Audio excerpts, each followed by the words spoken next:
오늘 제목 부활신앙을 가집시다라는 제목으로 말씀을 같이 나누는 시간 갖도록 하겠습니다. 오늘 천사목장 헌신예배를 통해서 하나님께서 우리 교회 가운데 또한 천사목장 가운데 주시는 말씀을 듣고 다시 한번 결단하여서 우리 교회에 꼭 필요한 그러한 목장, 또 우리 교회의 빛과 소금의 역할을 감당하면서 교회에서뿐만 아니라 우리 천사목장을 통해서 교회와 각 가정 그리고 이 나라와 민족까지도 품고 나아갈 수 있는 그러한 목장이 되기를 또한 축원합니다.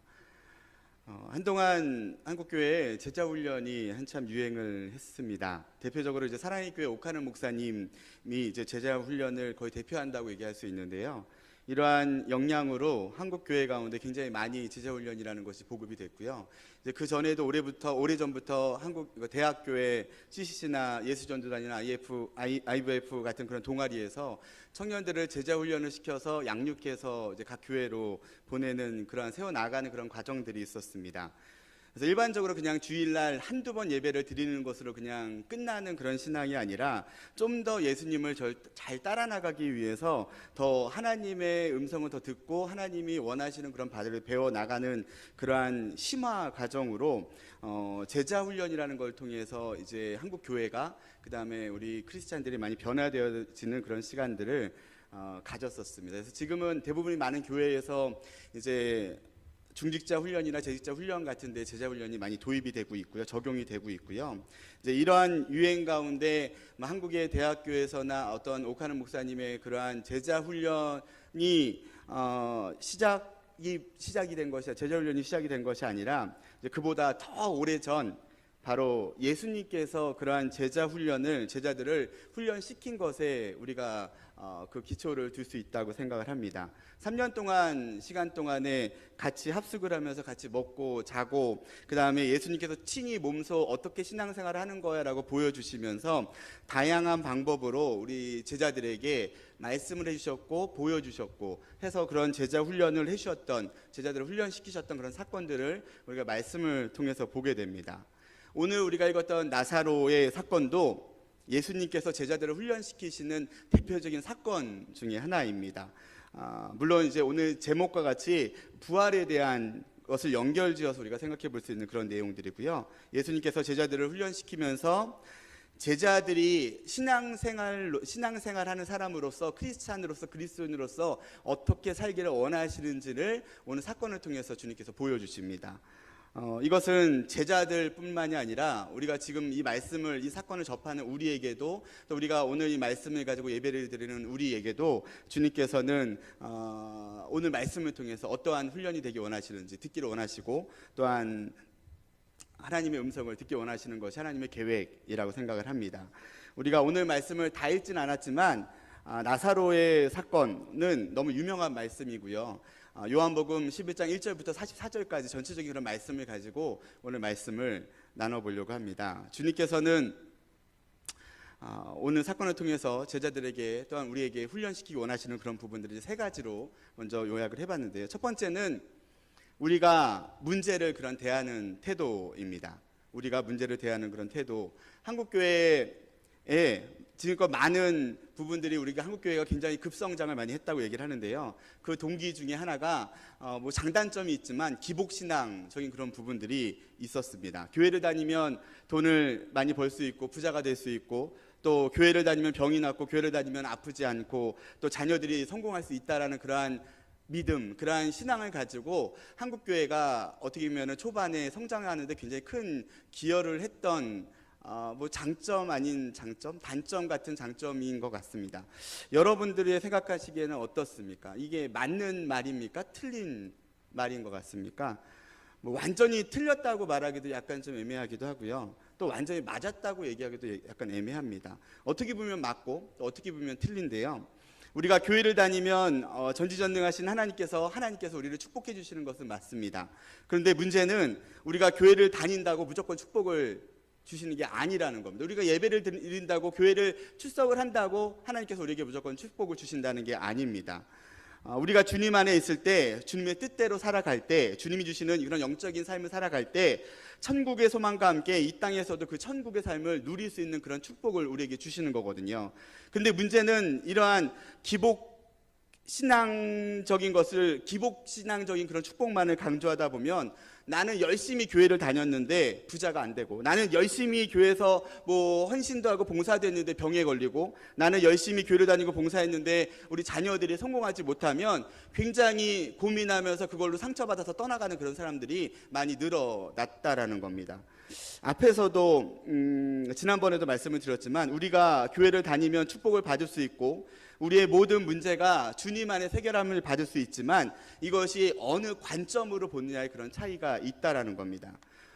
철저히 주님은 우리를 축복해 주기를 원하십니다. 우리를 너무너무 사랑하십니다. 근데 주님은 우리를 너무 사랑하셔서 행복해지기 원하시지만, 이것이 우리가 축복을 받고 우리가 행복해지는 것이 무엇인가를 우리가 한 번 더 생각해 봐야 된다는 거거든요. 우리가 행복한 것은 돈을 많이 벌고 성공하고 자녀들이 잘 되는 것이 행복, 축복이라고 우리는 생각할 수 있다라는 겁니다. 이것이 행복이 다가 아니라는 거거든요. 어떻게 보면은 행복이라고 이야기할 수 있지만, 진정한 축복과 진정한 행복에는 굉장히 중요한 바탕이 필요합니다.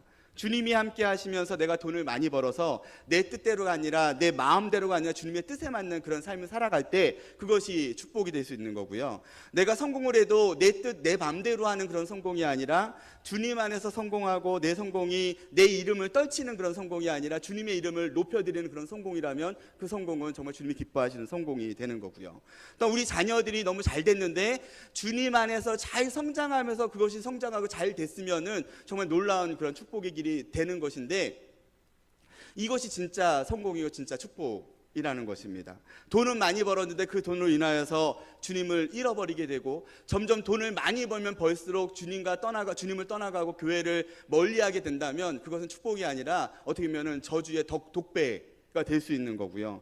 성공한 듯한데 그 성공이 주님이 없는 성공이라면, 내 이름이 드러나는 성공이라면 하나님이 기뻐하시지 않는 모습의 결론을 가져온다라는 겁니다.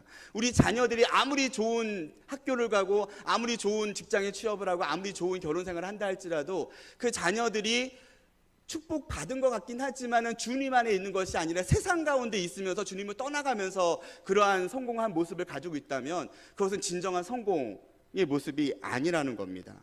오늘 말씀의 사건은 나사로가 병이 들어서 죽었다라는 겁니다. 근데 오늘 말씀해 보니까요, 나사로는 굉장히 주님과 친하게 지냈다라는 것을 보게 되거든요. 주님이 사랑하는 제자, 사랑하는 사람 나사로라는 그런 말씀의 표현을 통해서요, 주님과 굉장히 가까웠다라는 것을 보게 됩니다. 주님을 잘 믿고 있었을 것이고요, 주님과 친하고 주님이 사랑하는 사람인데, 그런데 그 모든 병을 고칠 수 있는 예수님과 친했는데 나사로가 병이 들었다라는 겁니다. 그리고는 나사로가 죽을 병에 걸려서 결국은 죽을 수밖에 없었던 그런 사건을 오늘 말씀을 통해서 우리가 보게 됩니다. 교회를 다닌다고 주님을 믿는다고 이러한 불행이나 병이나 이런 문제점이 다 피해 나간다는 게 아니거든요. 그러니까는 안 믿는 사람이든 믿는 사람이든 우리가 똑같은 어려움을 당할 수도 있고, 어떠한 병에 걸릴 수도 있고, 또한 환난을 당할 수 있는 그런 사건 가운데 주님께서는 그 사건 가운데 우리가 주님 안에서 어떻게 극복하기 원하시는지, 어떻게 피해 나가길, 해결하길 원하시는지를 오늘 사건을 통해서 알려주십니다. 우리에게 문제가 닥쳐왔을 때 나사로의 누이들이었던 마리아와 마르다가 한 믿음의 행동을 했습니다. 3절입니다. 같이 한번 읽어보시겠습니다. 3절입니다. 네, 같이 한번 읽습니다. 시작.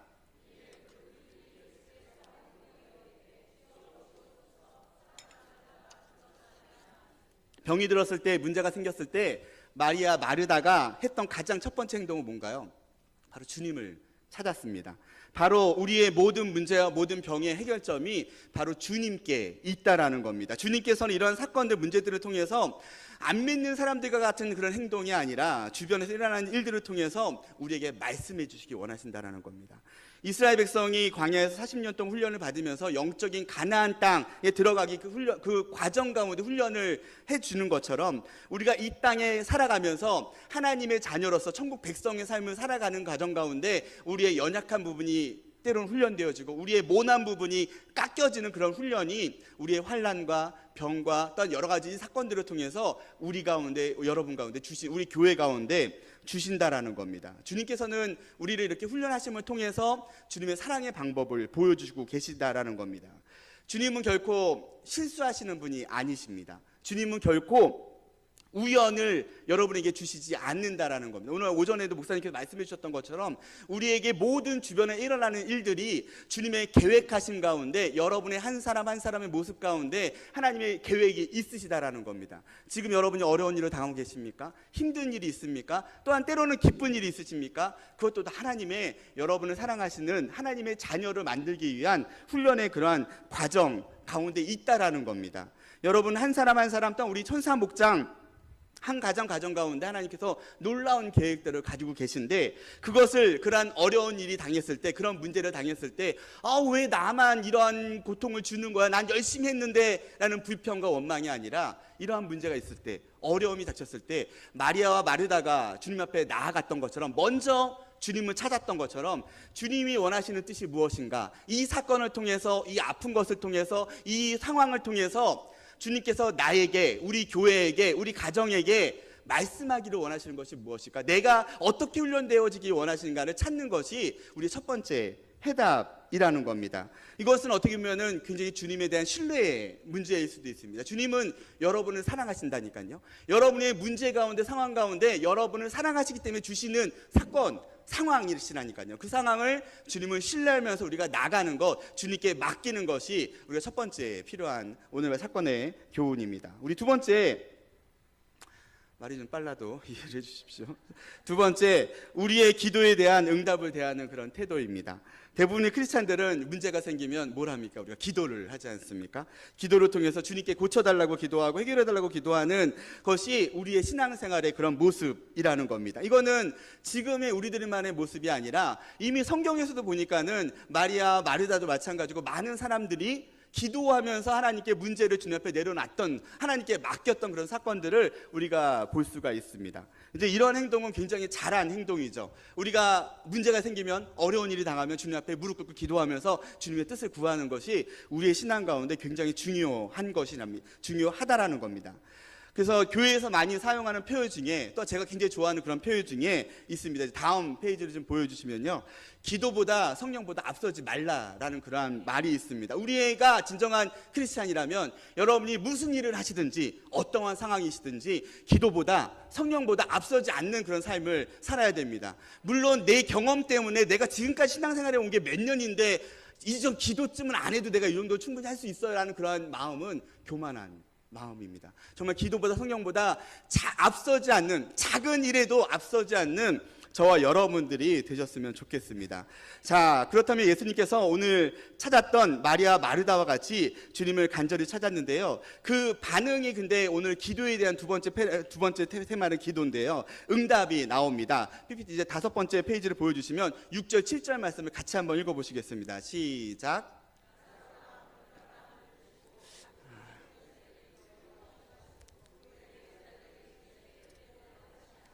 우리가 알기로는 예수님은 말씀으로 병을 고치시기도 하셨거든요. 어떻게 보면은 그리고 성경적인 그림을 그려보면은 예수님께서 요당 건너편에 그 전에 세례 요한이 세례를 줬던 그 근처에 있었다고 얘기하니까 예루살렘하고 그렇게 먼 거리가 아니었다라고 얘기를 합니다. 사랑하는 친구가 사랑하는 나사로가 죽었다는 병들었다는 소식을 듣고는 한 걸음에 뛰어가도 아니면 급하게 막 가도 그 나사로가 죽기 전에 아마 도착하지 않았을까라는 생각을 하게 되거든요. 근데 오늘 말씀해 보니까 그 병들었다는 소식을 듣고 바로 이동하신 것이 아니라 이틀 동안 더 기다려 계셨다라는 겁니다. 아마도 이 사건을 보니까는 17절에 보니까 예수님께서 와서 보시니까 나사로가 무덤에 있은 지 이미 나흘이라 4일이 지났다고 말씀을 하고 있거든요.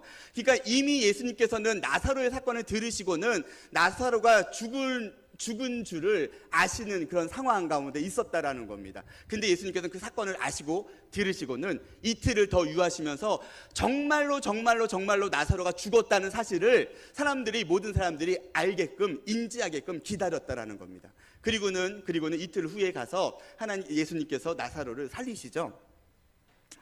자, 그러면서 4절과 14절에 우리가 봤던 4절과 14절에 이 병은 죽을 병이 아니라 하나님의 영광을 위한다고 설명을 하고 있고요. 또한 이에 예수께서 밝히 이르시되 나사로가 죽었느니라 예수님께서 나사로에게 가기 전에 이미 죽은 것을 아시고 그 병이 죽을 병이 아니라 정말 하나님의 영광을 위한 병이고 이미 죽었지만 그것은 하나님의 계획하심이야라는 것을 설명하고 있는 것을 우리가 오늘 말씀을 통해서 보게 됩니다.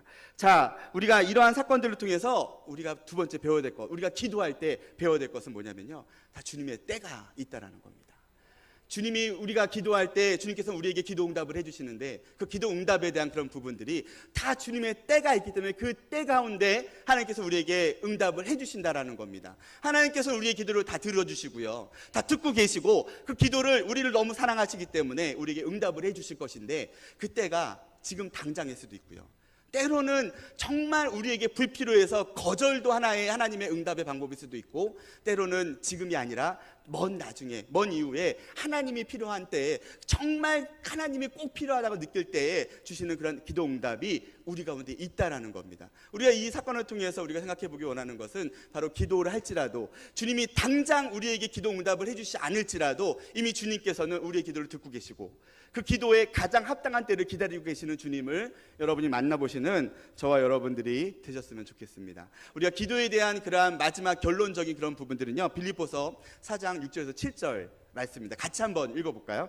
같이 한번 읽어보겠습니다. 시작. 아무것도 염려하지 말고 다만 모든 일에 기도와 간구로 너희 구할 것을 감사함으로 하나님께 아뢰라. 그리하면 모든 지각에 뛰어난 하나님의 평강이 그리스도 예수 안에서 너희 마음과 생각을 지키시리라. 우리가 그러한 고백으로 주님 앞에 온전히 맡기고 믿음으로 나아갈 수 있는 그 기도 생활이 우리 가운데 있었으면 좋겠습니다. 자, 세 번째는 오늘 사건을 대하는 그런 태도입니다. 자, 오늘 포인트는 결과적으로는 나사로가 살아났습니다. 죽었다가 살아났습니다. 자, 죽은 지 4일이나 된 그 사람이 죽음을 이겨내고 살아났다라는 거거든요. 오늘 사건을 계속 말씀드리면 나사로가 죽었다가 살아난 그 사건을 통해서요, 예수님께서는 오늘 나사로를 처음 만난 것이 아니라 이미 오래전부터 이미 알고 있었고, 이미 예수님께서는 나사로, 마리아, 마르다를 사랑하셨다라고 5절에도 기록을 하고 있거든요. 근데 예수님께서 그 죽었다는 그 소식을 듣고 일반적이지 않게 이틀을 더 유하시면서 약간 더 여유를 가지시면서 천천히 나사로에게 나와서 결국 나사로를 죽음에서 건지시는, 죽음에서 살리시는 그런 사건들을 우리에게 보여주십니다. 그리고는 4절 또한 14절 15절에 이 병은 죽을 병이 아니라 하나님의 영광을 위하며 하나님의 아들이 이로 말미암아 영광을 받게 하려고 하나님이 이미 계획하시고 계셨던 것이고, 이 죽었다가 살아나게 하심을 통해서 먼저 하나님이, 예수님이 영광을 받기 위하심이라고 설명을 하고 있고요. 14절 15절에 예수께서 밝히 이르시되 나사로가 죽었느니라. 내가 거기 있지 아니한 것은 너희를 위하여 기뻐하노니 이는 너희로 믿게 하려 함이라. 정말 어떻게 보면 그 사건을 통해서 너희에게 훈련시키기 위해서, 교육시키기 위해서, 이것이 정말 하나님의 부활의 신앙을 알려주기 위해서 주시는 그런 사건이었다고 소개를 하고 있다라는 겁니다. 어떻게 보면은 사람의 힘으로서는 도저히 불가항력적인, 불가능한 일, 그 사람의 죽음까지도 주님과 함께하면, 정말 주님과 함께하면 그것을 자는 것이라고 또 표현을 하셨는데요, 주님과 함께하시면 이러한 상식까지도 뛰어넘을 수 있는 것이 우리의 신앙, 우리의 부활의 신앙이라는 겁니다. 불가능한 것을 가능케 하는 그런 신앙을 나사로의 사건을 통해서 주님께서는 우리에게 소개해 주시는 거거든요.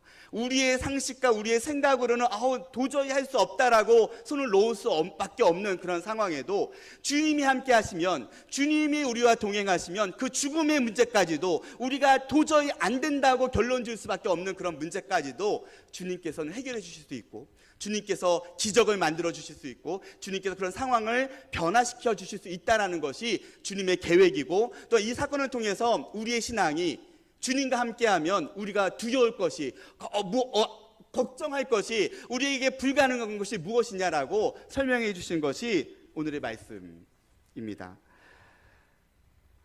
좀 더 길긴 한데요, 사실 마무리를 하려고 합니다. 자, 주님께서는 오늘 이 시간 헌신 예배를 드리시는 천사 목장 여러분들과 이 자리에 예배 드리는 저 여러분들에게 다시 한번 물어보십니다. 우리 마지막 PPT인데요, 요한복음 11장 25절 26절 말씀을 통해서요, 예수님께서 가라사대 나는 부활이요 생명이니 나를 믿는 자는 죽어도 살겠고 무릇 살아서 나를 믿는 자는 영원히 죽지 아니하리니 이것을 내가 믿느냐라고 제자들에게 물어보셨던 것처럼 지금 이 자리에 예배드리시는 여러분들에게 물으십니다. 우리가 지금까지 오랫동안 신앙생활을 해왔잖아요. 그 주님께서는 우리가 이 세상의 방법이 다가 아니라 주님과 함께하면 정말 부활의 신앙, 불가능을 가능케 하는 그런 신앙을 우리에게 소개해 주셨고, 그러한 삶을 살도록 제자들을 훈련시켜 주셨고, 이 자리에 계신 여러분들도 그러한 삶을 살기를 원하시는 것이 하나님의 방법, 하나님의 뜻이라는 겁니다. 이렇게 살아갈 때 우리의 모습을 통해서 천국을 소유한 삶의 모습을 통하여 하나님께서는 우리 가운데 역사로 나타나시고, 우리의 모습, 그렇게 살아가는 우리들의 모습을 통하여서 안 믿는 사람들이 우리들의 모습에 빛과 소금 역할을 보면서 그리스도의 한계의 모습을 보면서 기독교에 대해서, 예수님에 대해서 궁금점을 가지고 있고, 그러면서 주님을 믿는 그런 계기가 될 수 있다라는 겁니다. 우리가 교회를 다니면서 예수님을 믿는다고 하면서 세상에 매여 있는 그런 삶이 아니라, 세상의 한계, 절망의 세상의 기준으로 사는 그런 삶이 아니라 불가능을 가능케 해주시는 그런 믿음, 부활의 신앙을 소유한 그런 신앙을 가지시는 저와 여러분들이 되셨으면 좋겠습니다. 이 세상이 감당하지 못할 그런 신앙인으로 사시는 천사 목장과 이 자리에 계신 여러분들이 다 되시기를 축원합니다. 잠깐 기도하겠습니다. 하나님.